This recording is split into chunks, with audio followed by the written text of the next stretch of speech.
Hi, everyone, and welcome to the first ever episode of our new series on our teachers. With Coach Michelle with us. Welcome back. Thanks for having me. I'm excited to be part of this new series, the initial Yeah, launch. me too. I mean, we've chatted about it a long time ago. This has been an idea in the making for a long time, but looking forward to it. How are things otherwise with you? Yeah, no, they're going really well. I was just thinking, Daniel, I wonder, I remember from the early days, one of the first times we met, I asked you about some of the books behind you.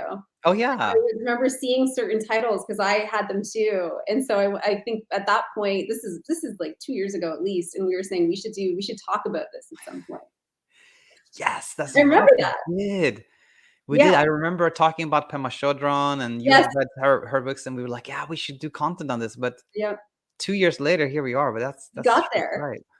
We planted the seed and then we got there.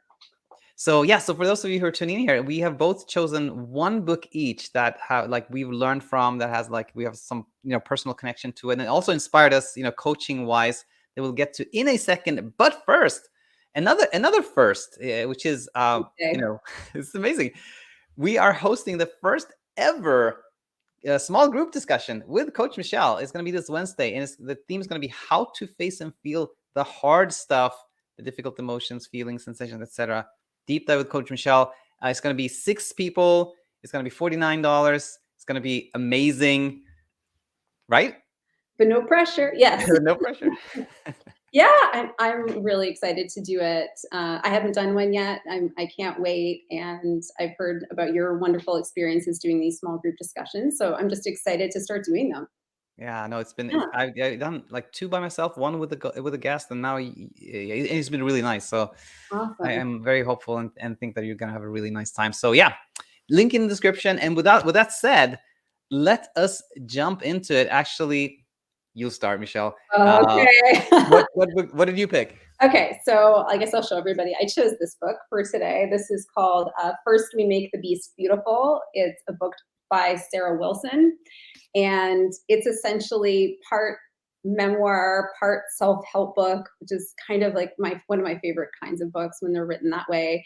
And it's really her journey through anxiety, but also just a completely different kind of journey through anxiety. And Daniel, we were just talking about this cover. I love this cover, but also there's this huge kind of scary looking octopus on the cover, and it's a bit of an analogy for anxiety, this idea that there's this like big scary thing that we're really terrified of. And so that's the octopus, and it's the idea of making it beautiful first, like understanding it, taking a lot of the fear out of it. And so I can hear an echo all of a sudden, so I can tell the echo thing is happening again. Oh my gosh! But it's probably. How about now? Let's see. No, I think it's better now. Okay, perfect. So, anyways, I really like this. This was a book. I don't know if you can see, like, I'm kind of a bit of a nerd here. I have all these tabs on the side of it because this was actually one of the books that I found during my insomnia. So before I really understood insomnia, I didn't know what was happening. I was deep in fear. I knew I was really anxious, but I didn't understand everything around that anxiety, if that made sense. But all that to say, I found this book and it became one of those books that I would read at 4 o'clock in the morning when I felt completely hopeless and alone. And I could feel this connection with the author because she had had similar experiences like that. She had experienced insomnia. And it was a bit of a different type of book where instead of kind of talking about how bad anxiety is and here's all the things you need to do to try to get rid of your anxiety, instead it was kind of shifting the perspective and like, well, let's understand this better. And really, is it all bad? And do we need to go into that fix it, try to get rid of it mode? What happens if we don't? Right? What happens if we build a little bit more ease around this experience? And so all of that kind of thinking, which was really the first time I think I had ever come across somebody talking about anxiety in a completely different way. And I thought I would read because I admitted to having these little tabs. And I also highlight things. It's bad. It's really bad. I could never resell my books. Like nobody would take them. They're just a total mess. But this happened to my very first page that I tabbed. I opened it today, right before we connected.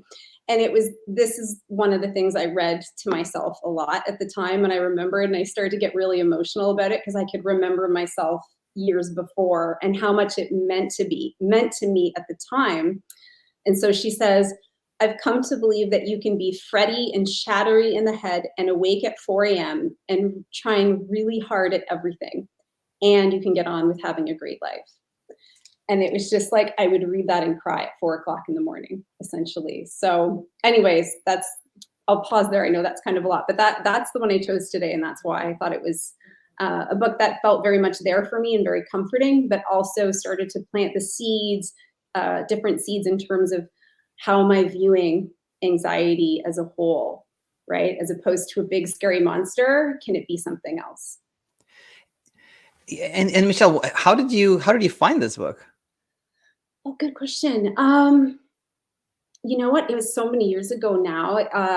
I remember, I can't remember. I remember listening to her on a podcast of some sort. I can't remember if that came before or after, but it's possible that I was looking up books for panic and anxiety because I was having so much of that at the time. But typically what you find are, I think, a little bit more conventional books, like maybe a workbook on how to get rid of your panic. Like I had a bunch of those as well. So I think it was because I had been searching for that content that this book then just got presented as an option. And memoirs are one of my favorite kinds of books. So when it was kind of presented as, yes, this is about anxiety, it is self-help, but it's also this person's story. That really, I think, made me want to read it even more because I already love those kinds of books. And then I thought, oh, I get to read a person's story that it could be similar to my own. Wow. Yeah. All right. Cool. Well, I'll share my book with me, and Yeah. then you can ask me questions about it or whatnot, what comes up. But this is so I chose this book. I'll try to show it here. It's called Zen Mind, Beginner's Mind by Yeah. Shunryu Suzuki. I think it's a pretty well known book, and I think I read this about 3 years ago, maybe 3-4 years ago, and it wasn't the context of having started this YouTube channel about teaching about insomnia, but realizing that it's not about CBT, it's not about sleep efficiency, it's about something deeper. And I've always been drawn to Buddhism, like a lot of people are. It's something fascinating. For me, it was kind of something foreign but interesting. I knew some of the basic principles really resonated with me. I'm like, I want to understand more. And this was actually the first book that came up when I was best books on Zen Buddhism. So I just picked it, and then I read a bunch of other ones afterwards, but none of them really resonated with me as much as this one.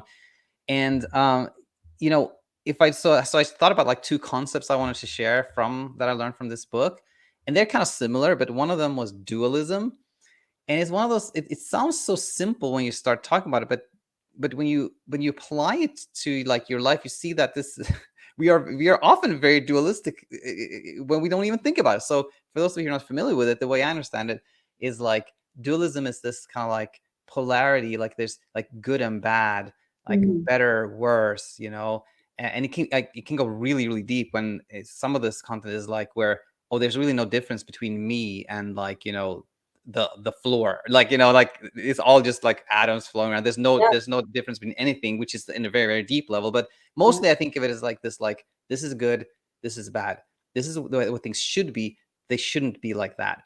And in terms of coaching and teaching, that comes up all the time when we think about should I do this, or what's the best way to do this, and must I do this? There's kind of a little bit of this dualistic thinking that things should be like this and they shouldn't be like that, when in reality, I always like to say, what we want is really comes from neither, it comes from nothing. So dualism, that was really, this is interesting, and just starting to see how often I was thinking in dualistic terms was really enlightening and very close to the dualistic thinking. But something that struck me even more was idealism. And the reason being that oftentimes, commonly when we use the word idealism, we use it as something that we admire in somebody, or maybe we think we admire it in somebody, or think that's something that is a nice thing, so and so, they're so idealistic, right? Yeah. Now, but in the way it was described in this book was sort of like idealism is actually in the context of this book was something that's tricky and unhelpful, Yeah. because in the context of this book, it was like idealism is when we think again like, oh, things will be much better Mm, if I approach it this way, and I shouldn't do it this way. And we see when it comes to kind of our inner landscape, that's often very tricky mm, because again, what we want comes from really lack of effort and not trying. And it was so that was the moment was so enlightening to me. It was like idealism is actually not that helpful in this context, and it was so different from the way I learned about idealism and thought of idealism. So that really struck me, and something that I think resonates in my teaching and coaching, etc. So anyway, so mm. yeah, that's my book and my kind of key takeaways from it. That's interesting. And so when they were talking about idealism, is it also this idea of we expect things to be a certain way? Like things are good if they're a certain way, and if they're not, then they're bad. Is it a little bit around Exactly. that too? It's Yeah. exactly like that. It's basically we think like, oh, I'm feeling Yeah. calm and peaceful now. Oh, good. This is the way it should be. Yeah, because And now I'm conditions feeling are stressed perfect and for anxious. that to It be shouldn't be like that. happening, right? It's like I'm feeling calm and peaceful because all the conditions are perfect for that to be happening, and that's how that should be. Yeah. It goes like two ways. Like you're thinking, now I'm feeling good and peaceful because like I had idealistic Yeah. I did something idealistic for this to happen, and also like almost like going forward or judging the present, like, and this is ideal, this is perfect the way things are now. So it like comes Oh, in all the time.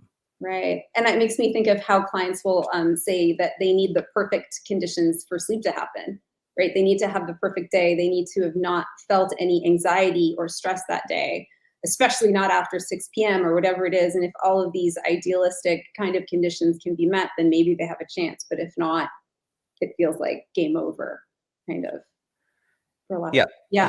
100%. Exactly that. I often use the word. I use. I think I copied it really from this book. Like when I teach about like you know, uh, and another common one is people say like, how can I quiet my mind? And that's to me is Yeah. like, okay, what we're trying then is like to create the ideal inner, circumstance or inner, Yeah. state, if we will, to like achieve something. And that's, yeah, again, idealism very much is something I think about in this context, Yeah. definitely.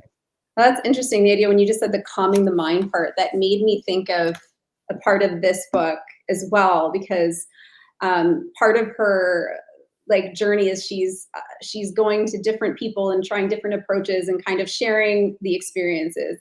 And so one of the experiences that she had was she met with the Dalai Lama, and she had the opportunity to meet with him and to ask him one or two questions. So she was tormenting herself on what to ask. What do you ask the Dalai Lama? And so she decided to ask him about anxiety, like what he thought about anxiety, what he thought um, about the voice in his head. And she asked him, like, how do you quiet, like, how have you been able to quiet the voice in your head? And he basically laughs and he said, like, good luck doing that. He said, you shouldn't even try it. It's a complete waste of time. And she was completely taken aback, right? She just thought he just was somebody who had cleared his mind permanently, had zero, intrusive thoughts or any sorts of these things. When really he was like, no, don't waste your time trying to stop the chatty voice that's in our heads. Like we all have one of those. It's going to be chatty for the rest of your life. You have to change how you're perceiving that, how you're relating to that. He didn't go super deep into it, but his reaction was such that it really made her think about everything. Well, geez, if the Dalai Lama still has the chatty voice, then she was like, well, maybe it's okay. I still have a chatty voice in my head. Maybe it's okay that we all have the chatty voice. And maybe the fact that we're trying to kill it is the problem. Yeah, absolutely. Wow. I'm happy you made that connection. That was a really nice, nice part of the plot here, or part of the story. Yeah. So with that said, I think I always aim for this to be like 10 to 15 minutes. And I see it doesn't feel like it. We've all been chatting for So 40 fast. minutes. So I'll just invite everybody to say, yeah, we have no. Oh yeah, I forgot this. We should maybe say that we have no. I can say for myself, I have no, like, this is not an affiliate link. I just happen to like this book. I How am about you? highly, highly sponsored by Sarah Wilson. No, not at all. No, nothing like that. Just a fan. Yeah, jokes aside. No, that was super nice. Thanks, Michelle, for being here. Thanks everyone for tuning in, and let us know what you thought about this format, and we might very well be doing many other Yeah. our teachers episodes. Amazing. Bye, everyone. Okay, bye bye.